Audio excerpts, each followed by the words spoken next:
Welcome everyone. I am so excited for this episode of the Pausecast today, where I am here with Dr. Bob Wright, joining me live from the outskirts of Elkhorn, Wisconsin. Hi, Dr. Bob. How are you doing today?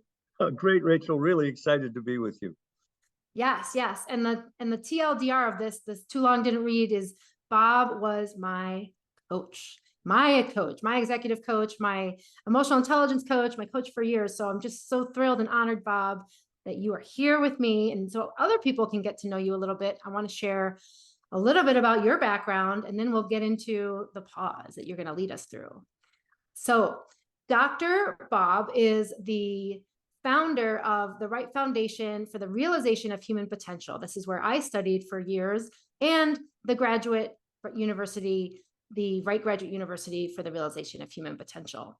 That is how I've come to know you. You're also an international recognized visionary, educator, program developer, author, speaker, and consultant. You've worked with the world's best leaders, as far as I'm concerned, to help them transform, to help them lead and help others rise to their next level of leadership. So I'm so excited to have you. I also know we're going to talk about your revolutionary integrative model of human growth and development, otherwise known as what I call it, the Wright Developmental Model. And we're going to talk about how you started pausing yourself and how that and why that's so important. Lastly, because I know there's way more to mention than I probably have room for in our time today, you're the author of several books, and also a master certified coach, one of the MCCs in the world. So welcome, Bob. I'm so thrilled that you're here today. Thank you, Rachel. I'm really so excited to be with you. And Awesome. I'm just eager to go into micro pauses. Yes, lead us through that. I would love to follow along with you here as you guide us through a micropause. So, well, back in the late 60s, early 70s, I was really looking for a spiritual path.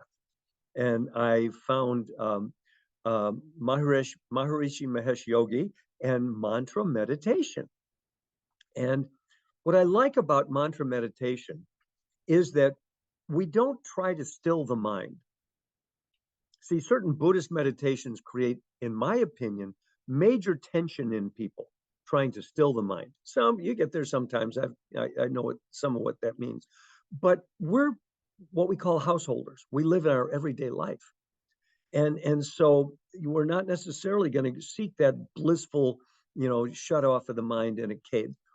And that's why your work is so important, because you've helped us consider that there's that moment, whether it's a week, a day, an hour, a moment, or a month, or 3 months. I think that's how you got started. But there's a point at which we need to come to ourselves. And one of the ways that I love about meditation and coming to myself and mantra meditation is that I use it to interrupt my mind. I don't use it to quiet my mind. I repeat the mantra over and over again. And then when my mind takes over and I find some really great idea, even if it's a great idea, I interrupt it with the mantra, because the mantra is a statement that there's something more important than that thought for me. It's an interruption of the mind. It says, I want to catch my being. I want to be open beyond the mental gates that keep the world from really impacting me at the level that they could.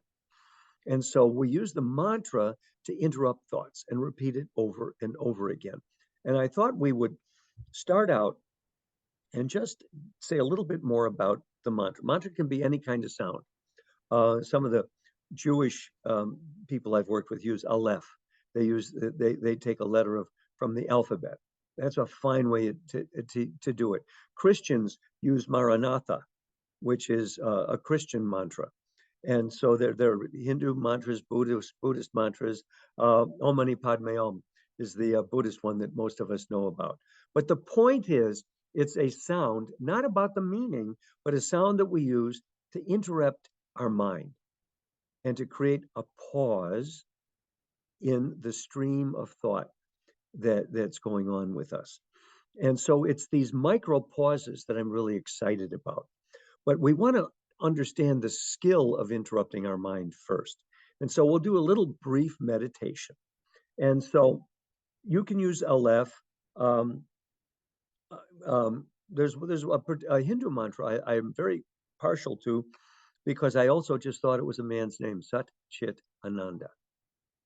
Sat means being, Chit means consciousness, and Ananda means bliss. Now, the first time somebody gave me that to meditate with, I came back and said I hated it. And he said, "What do you hate about it?" I said, "I don't have that much bliss going on. And all it is an indictment to me." He says, "No, bliss is life. It's not a production or a certain picture. It's not a certain velocity or amplitude. It is really just life." So what we're doing is inviting ourselves to celebrate our being. Chit, Sat, Chit is consciousness, being aware that I'm being and I'm having being going on right now. And Ananda, that bliss is my natural state. Nice. And so that's longer than I would normally say to people. But I think to bring a little bit of the spiritual into the pause isn't going to be all bad. And you don't have to think of it that way. So what we're going to do is we're going to start repeating it together with our eyes open. So if you'll join me, Rachael, we'll start just repeating Sat, Chit, Ananda with each other. Okay. Let's do Sat, it. Sat, Chit, Chit, Ananda. Sat, Chit, Ananda. Sat, Chit, Ananda. Sat, Chit, Ananda. Okay, so then what we're going to do is we're going to verbalize it. I'm going to have you just verbalize it to yourself. And you'll be with your viewers and your listeners, saying it. And you'll say it until you feel it in your body, right? And what we want to do is feel the vibration of the Sat, Chit, Ananda in our body. Whoa. So we're getting out of our head. Do I keep my eyes open? Yeah, at first we'll start out with the eyes open. Okay. And then once you get yourself going, you're going to close them. And then listen to me from you're going to go Sat, Chit, Ananda. Sat, Chit, Ananda. Sat, Chit, Ananda. And I love it because I can feel it in my chest and my belly. So you're going to do that. Okay. You just start out saying it, eyes open. Then you're going to close them and you're going to do it. And I'll have you open them sooner than later just to see what it's like for you. Okay. All right, here I go. Sat, Chit, Ananda. Sat, Chit, Ananda. Sat, Chit, Ananda. Sat, Chit, Ananda. Softer and softer. Sat, Chit, Ananda. Keep on feeling in your body. Close your eyes. Chit, Ananda. Yeah, that's it. Feel it. Sat, Chit, Ananda. And then it gets softer and softer, but you keep feeling it in your body. Chit, Ananda. Sat, Chit, Ananda. Sat, Chit, Ananda. Sat, Chit, Ananda.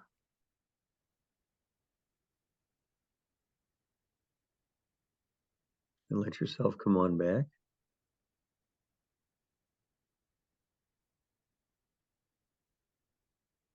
What was that like? Okay, so lots going on, I'd say.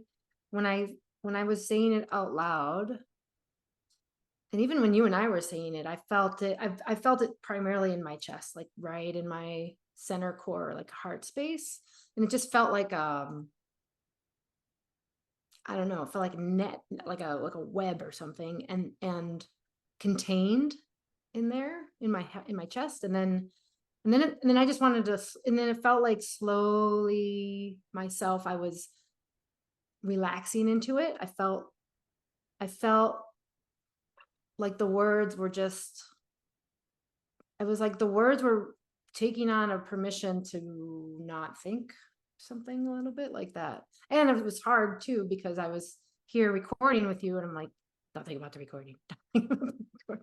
Well, no, you don't, no, you don't. So that's, no, you say, oh, just interrupt it. Let me say it. Yeah. So, Yeah, so I did that a there's couple no times. don't. There's no don't. The beauty of it, there's no don't. No, Yeah. no, no. You think all you want about the recording and interrupt it as soon as you can. Yeah. And that's what I would do, I think. And it felt very modular almost. It felt like those syllables were like just transitions of, I don't know. Yeah, it's so hard to explain it. I don't even know how to put words to it. So, but you were able to interrupt your thoughts. And, Yeah. I'm so glad you brought up the don't thing. No, this is the whole point of this Totally. is actually to replace that thought with the mantra. Interrupt it. Okay. It's thought is interrupt us. Thought to interrupt us, and it's all good. And I Yeah, noticed myself relaxing as I said it, which was, I think, what I liked about it. yeah. And when you start meditating, we set a timer for 15, 20 minutes. And so a lot of times people de-stress so much they just fall asleep. But it's a wonderful thing to de-stress and engage creativity. The number of solutions that hit me out of God knows where from when I'm meditating are just marvelous. The other thing that comes up for me when I'm meditating is my unfinished business. There are certain things I keep trying to interrupt them. I go, no, shit, I'm going to do something about that one. And so I start taking better care of myself Yeah. And can and you resolve share it. what unfinished business is for those who may not know what that is in the podcast? So I have feelings going on all the time. My feelings get hurt.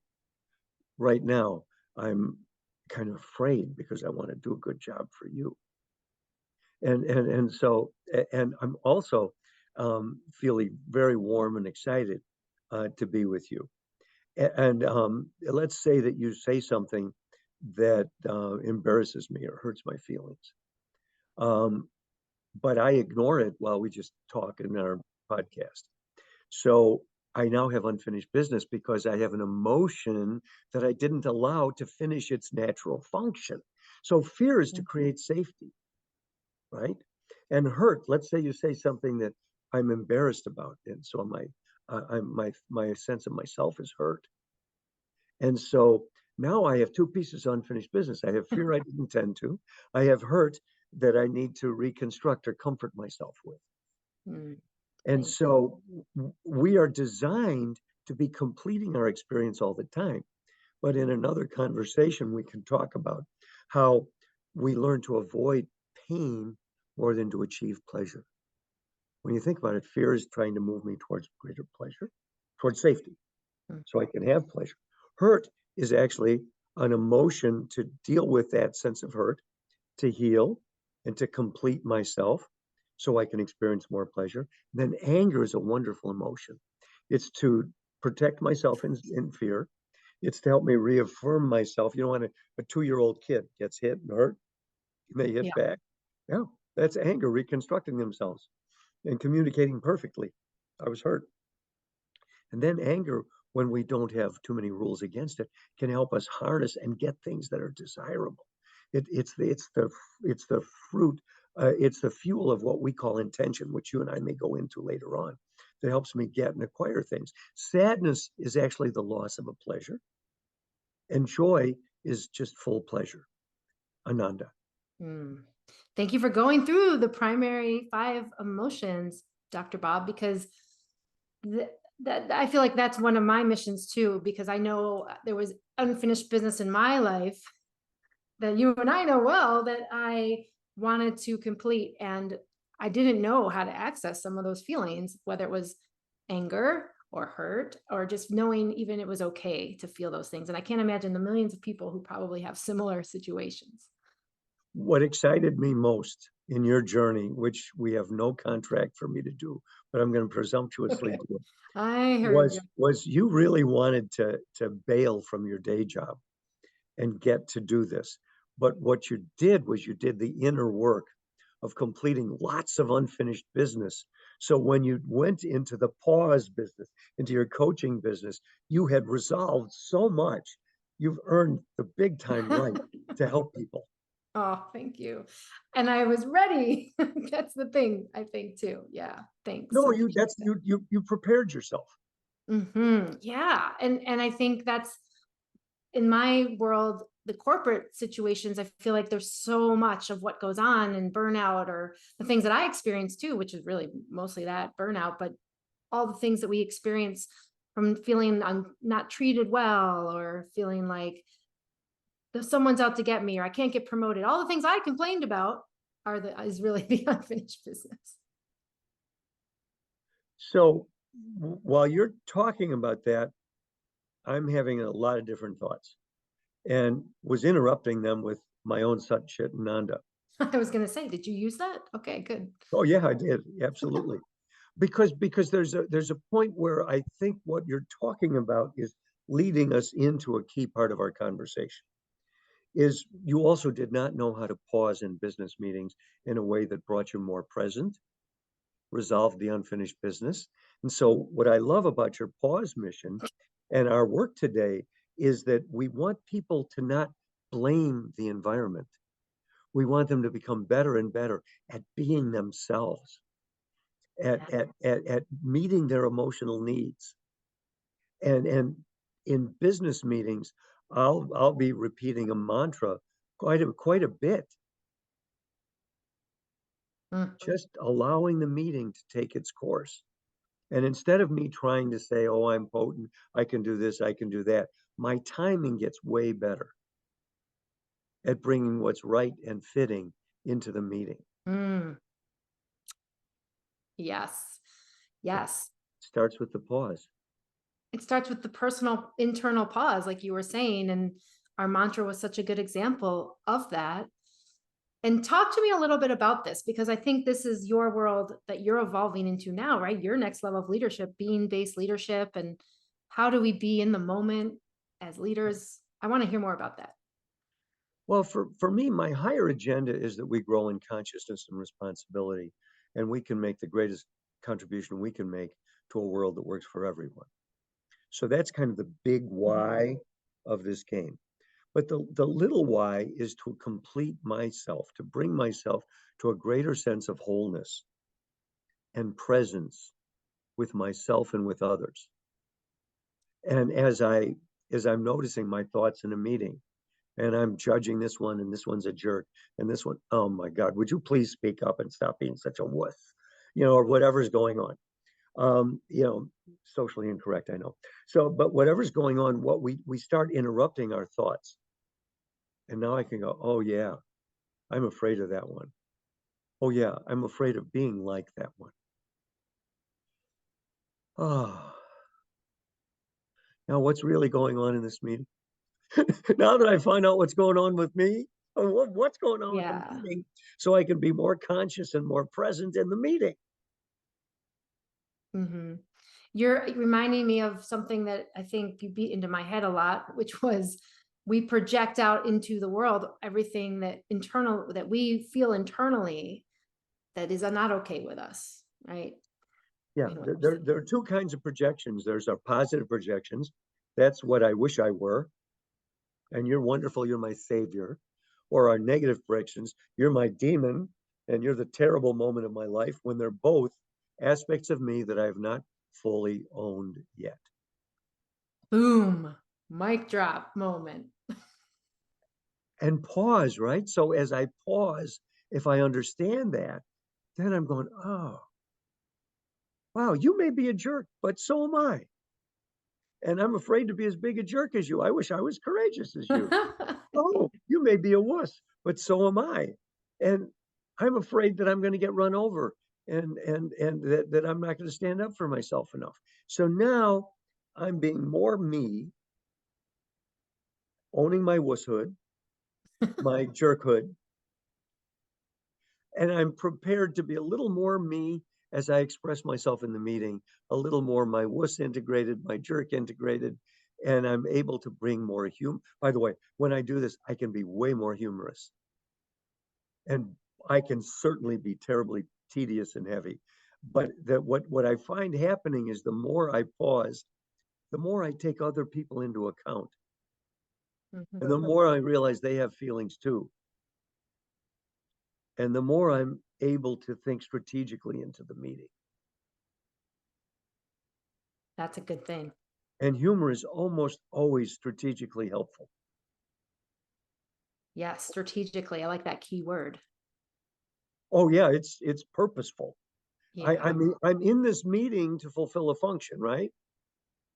But I think what we want to focus on today is the me in this meeting. Who am I in this meeting? And we want to give ourselves some tools. So now we're learning to this concept. We're going to be able to interrupt some of our thoughts. We're going to interrupt some of our judgments. But then we got to go, okay, there's a me inside of me having those thoughts and those judgments. And what could be going on inside of me so that I can learn and grow in this meeting? And even if it's the most boring meeting I've ever been in, I can still be with myself in a way that allows me to learn and grow. And there's one condition. We can't go into this model without a sense of humor, Rachel. Heck no. No, we have to know that we're all full of shit We and have that we to, are, yeah. Totally. and we're the funniest things on the planet. And if we can understand that, then we can know that we're never going to get it all right, and we can enjoy just noticing what we notice, because we're going to give people a tool to help them notice what's going on inside of them, and maybe even start noticing what's going on inside of others. Yes. There's a This, yeah. yeah, no, I finished the thought. I thought that was good. One of the biggest insights of my life was doing the EST training in 1976, whatever the heck. Which is now the what? Which is now Now the forum, the landmark forum. landmark forum. Wonderful training in existential becoming. Totally applying a lot of what we're going to be talking about in slightly different ways. But so what I understood then is that everyone's afraid. One of the most marvelous moments I had in being with my own fear was being able to see that we're all afraid. And if I'm in a meeting and I realize we're all sitting here flapping our jaws saying, I'm okay, I'm smart, I'm good, I'm strong, I'm lovable, whatever that I want you to see me as, underneath that, I'm afraid. And what I'm really saying is, love me, love me, love me. Please help it be safe enough so I can be a little more me. Dear God, let me get through this meeting and survive. Yeah, please, please. But when I understand everybody else, even the ones that look like they're dominating everybody, they're only dominating because they're afraid. Yeah. And I was thinking about the question that comes into my mind. I know I've heard it and I used to ask it, like, why does this matter? Like, why do I need to show up and be all these things and whole and like authentic? Like, what is in it for me? And the sad part of that question, why does this matter, is I'm really saying, why do I matter? Wow. And Yeah. what I'm saying is, I don't matter. Because I bring meaning to everything I do. I can sit in the dumbest sermon. And if I need to say that's a dumb sermon, I'm missing the dumb guy inside of me who's not doing his work in the sermon. Yeah. Yeah, that's it. And we forget ourselves. Like I forget that I matter unless I'm working on, if I'm doing this work, I know I matter because it matters to me to do these things. But if I'm just so busy with getting my to-dos done and rocking the meeting and looking good, chances are I forgot I matter in that way. You know, the bummer in this is that as I'm driving my to-do list, there's a level where I'm taking care of myself. There's a level where I'm actually diminishing my reason to be afraid, because I'm more afraid of what's going to happen if I don't get it done. Yes. There's also a level where I'm saying, you matter, Bob. Let's take care of this. Too often we think, oh, let me just eat some more food. Let me just watch some more TV. Let me play a few more games. And I'm saying I don't matter when I do that. Now, I could consciously do it, but I'm going to take a little break. I matter enough that I need to unhook for a minute. Yeah, a mantra is better, but do I always have the present of mind to do my mantra? No, I kind of like a TV show once in a while to just say, screw it all. Yeah. Ugh. So we want to understand that drive is not bad. We're doing away with bad, but what we want to go is, what am I really afraid of right now? What could be different? Like, what could be an alternative as I do these things and be more and feel like my senses and what I learned at your organization and in my studies with you is that you can feel more satisfied, you can feel better, and you don't feel that constant churning of whatever it is that's going on in my mind, whether it's the to-do list or feeling that fear and just filling my to-do list because I'm so afraid. That's kind of what I was at. Wow,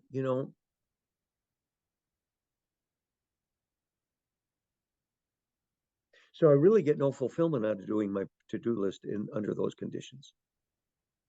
But if I can say I'm afraid of this, this, and this, and what's the biggest fear I need to address now, then I'm more likely to do the to-dos I would have put off anyway. Because how often are we doing to-dos that are the easy to-dos rather than the All scary the to-dos? time. I know I Oh, am. yeah, Aren't we yeah. all? Are we human? So Yeah, I that's more know. unfinished business, right?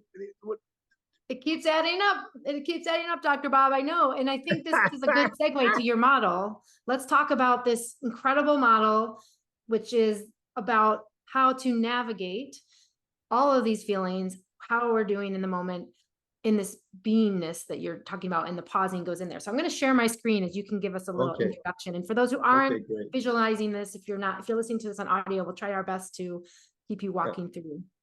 Well, imagine, for those of you who are listening, a set of stairs that go from low left to up right. And we're going to start at the lowest step, which is the existence of a human being. It's our aliveness. It's where our fear lives. Fear is its function is to keep us alive. And some of us live in survival, afraid we're going to die each moment. But once we start learning to trust life, we can embrace our fear and be excited by fear. It's like being on the roller coaster. I used to, I would wipe. Roller coasters were torture to me. I just did them to save face. Who And likes a roller coaster anyway? I don't know anybody. I love it now. Do you know why? Because I get to scream my guts out with terror, and I allow terror a full voice. And then it feels so good afterwards because I didn't die. But it's only by allowing myself to feel that fear of dying that I can let the full scream. And but I got to tell you, I hate those little kids that hold their hands up and they laugh and they do all this stuff to shame us old folks. So, because they are more comfortable than we are. Their fear has been so much better integrated for them. They know the boundaries. I'm not white knuckling it. I may put my hands up, but I'm not as outrageous as they are. So they, in that situation, are able to embrace and transform their fear into full aliveness better than we can. And that's trust. They trust it more than I do. But the question is, can we trust being more alive in a meeting? Can we trust and recognize our fear? And can we do a fear analysis in a meeting? Oh, now, what would I like to say? If I weren't afraid right now, what would I say? Boom. Then I can do a cost benefit analysis to what I'm saying. Our minds can really calculate really fast these things. So we want to allow the aliveness to happen. We want to allow the fear, because then it allows the thoughts to bubble up. Right? And then the next thing that comes is hurt. I'm imagining that people will shame me in the meeting. I want everybody to say, "Oh, Bob, that was so wonderful. You are the gift to our meeting." But they don't usually say that to me. They disagree. They say this, they say that. And I'm wanting the whole time to be affirmed. So I'm getting better and better at it. Now we pause, right?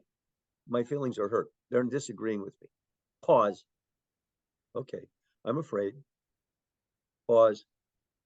My feelings are hurt. They're not affirming the competent me I want them to see.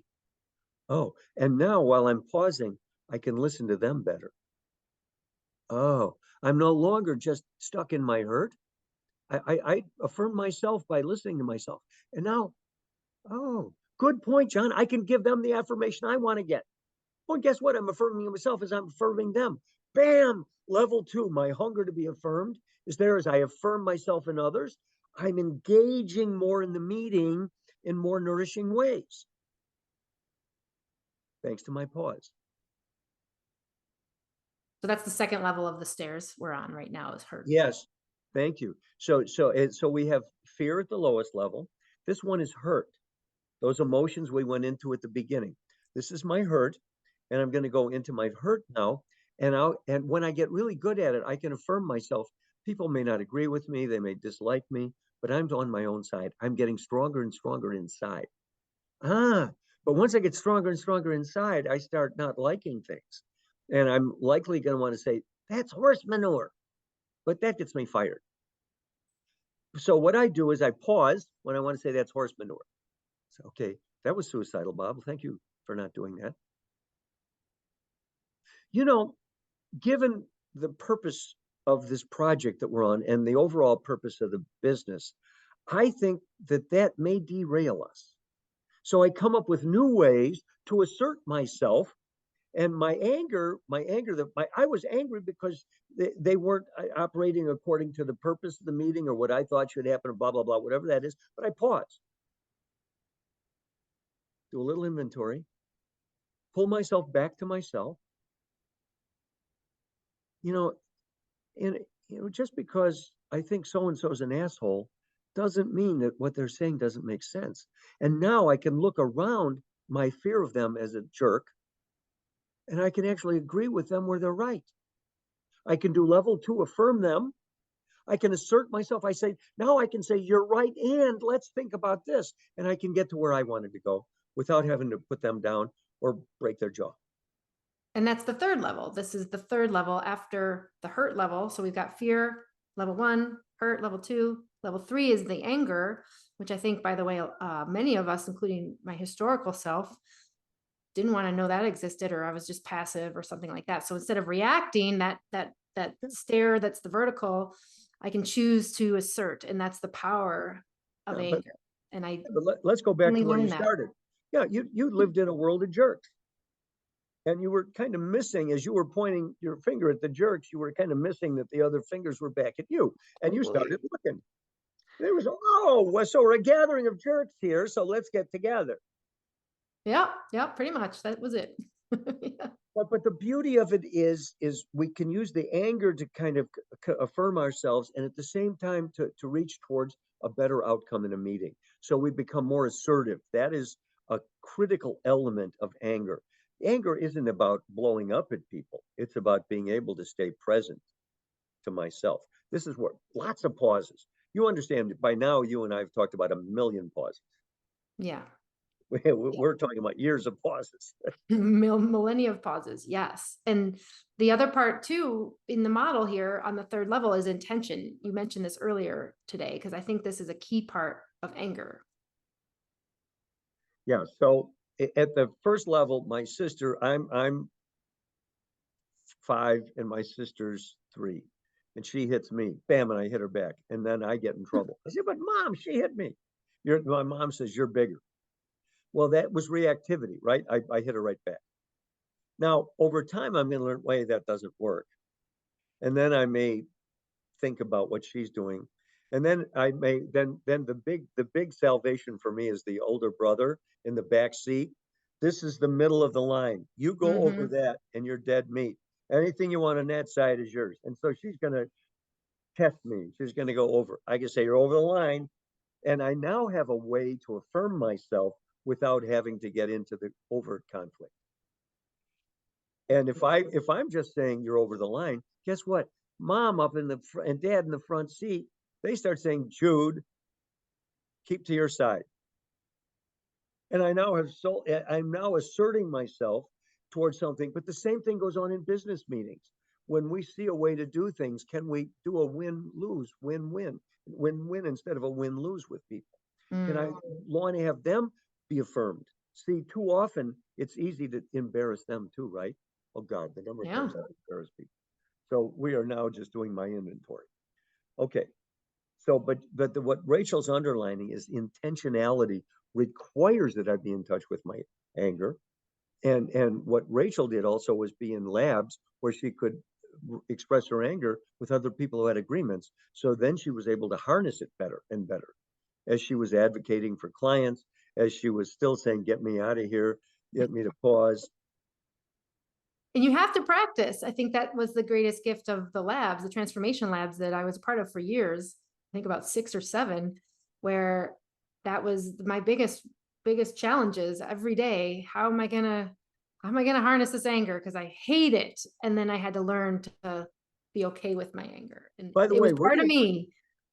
By the way, we're going to be creating new kinds of labs that aren't intended to be as intensive as the ones you were in.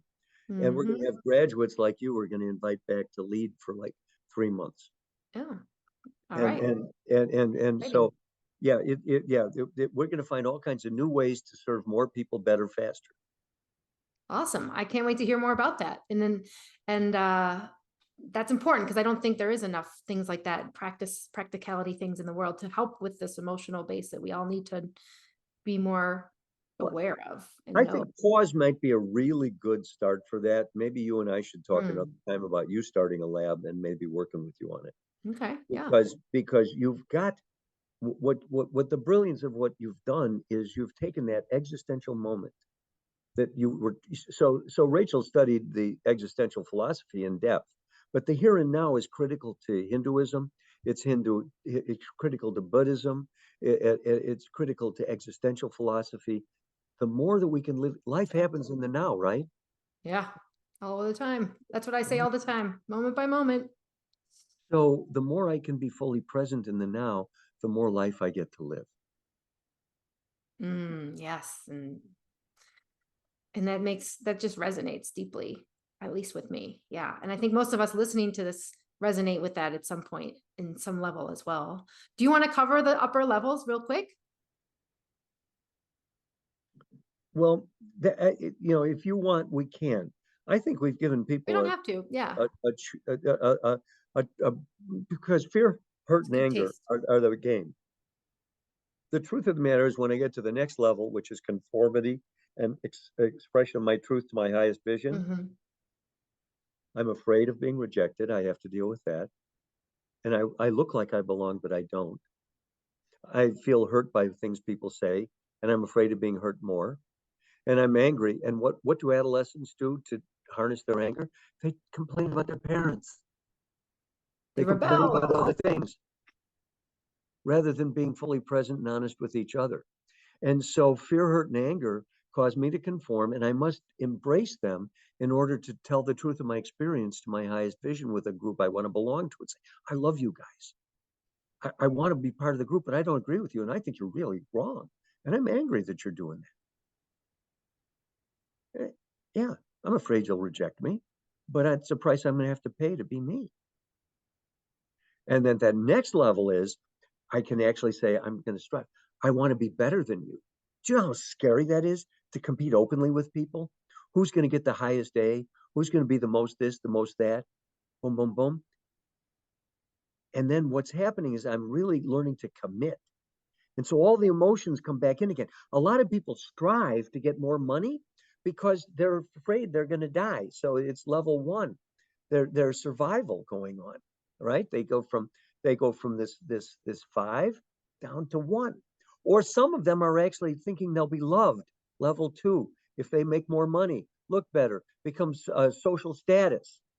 And others of them are going, wow, I'm going to be able to thumb my nose at the world because I've made money and I've done it all. But it's all driven by the lower levels because we never stop being afraid and needing to monitor and harness our fear. We never stop being hurt, whether we know it or not. We may just be people. I had a boss who said, there are 2 kinds of people in the world: those that get ulcers and those that give ulcers. And I decided to be one of the ones that gives ulcers. God, so this was a striving purpose who never transitioned to a striver with commitment, would never got to a higher purpose. How do we contribute to the world? How do I not matter so much? And how can I really contribute to the world with a higher purpose, a bigger why? And then some people live with a bigger why, and then they are afraid. Jim Jones, do people still know about Jonestown? And everybody drinking the Kool-Aid. Is it like Keeping Up with the Joneses? He was a minister who named Jim Jones, who had everybody so hypnotized He was afraid of them being attacked when they were in the jungles, and he had everybody drink Kool-Aid, poisoned, and they all but one of them died. Whoa. So he couldn't say, "Hey, folks, I'm afraid. I need you. I need you to say I'm okay because I'm your leader, and I still need your affirmation, and I need to know that I'm going to be okay with you." And so then we get to the highest level when I can be responsible for my fear, hurt, anger, joy, and sadness without needing to lay it on you and blame you. There's no longer any excuse. I am now at our level 6, responsible. So I've moved to responsibility and I have authority. I am the author of my existence. And if I slip and lose it, I don't get to blame you. I get to look at how did I slip? Okay, so clearly your model has a lot of complexity and layers, and it's this cool 3 axes type thing with the existentialism and then the here and now and the feelings and the principles that are there. I think it's important to say too that I think a lot of people see this and they say, well, I'm at this level, but the reality is you're up and down that staircase like millions of times a day, right? That's kind of what and the real game is love, acceptance, compassion, forgiveness. And we think we should love, but we don't know how. Because how can we love if we don't know ourselves? Think about it. If I don't know who's in my skin, can I really love who's in your skin? No, I may act loving. You know? And if I'm not affirming who's in my skin, will I really be nourishing to you, or will I be acting? So there's what the real game is to be the most conscious, loving human beings we can be, and one pause at a time. And the pausing is integral, as you've been saying. So clearly our work melds together in that way.